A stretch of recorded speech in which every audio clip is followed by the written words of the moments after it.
بسم الله الرحمن الرحيم يا أيها الذين آمنوا اتقوا الله وقولوا قولا سديدا يصلح لكم أعمالكم ويغفر لكم ذنوبكم ومن يطع الله ورسوله فقد فاز فوزا عظيما۔ اللہ جل شانہ نے ان دو آیات میں اہل ایمان کو دو حکم دیے ہیں۔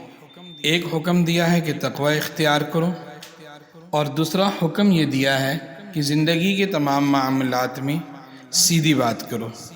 چنانچہ ان دو حکموں پر عمل جو شخص کرے گا، اللہ جل شانہ نے اس کے دو فوائد بتائے ہیں کہ تمہارے کام درست ہو جائیں گے، ان کی اصلاح ہو جائے گی، دنیا آخرت کے معاملات صحیح ہو جائیں گے، اور آخرت میں تمہارے گناہ معاف فرما دیں گے۔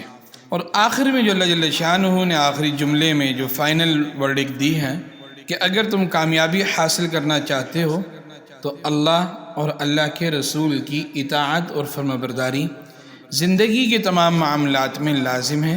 جب ہم اللہ اور اللہ کے رسول کی اطاعت کریں گے، فرمایا کہ تمہیں بہت بڑی کامیابی ملے گی۔ وآخر دعوانا ان الحمدللہ رب العالمین۔ AQ Events, better than your expectations.